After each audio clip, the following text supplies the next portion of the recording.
আল কোরআনের শিক্ষা দিয়ে হোক শুরু জীবন, কোরআন মতে উঠুক বেড়ে শিশুর মনন।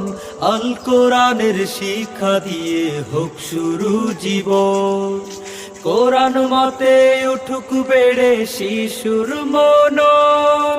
পথ হারাবা ভয় রবে না আর, খুঁজে পাবে সঠিক দিশা। নাগের পাড়া বাজার হাফিজিয়া মাদ্রাসা, ও নাগের পাড়া বাজার হাফিজিয়া মাদ্রাসা। বিসমিল্লাহির রহমানির রহিম। সম্মানিত এলাকাবাসী, আসসালামু আলাইকুম। নাগেরপাড়া বাজার হাফিজিয়া মাদ্রাসা ও এতিমখানার পক্ষ থেকে আপনাদেরকে জানাই একরাশ প্রীতি ও শুভেচ্ছা।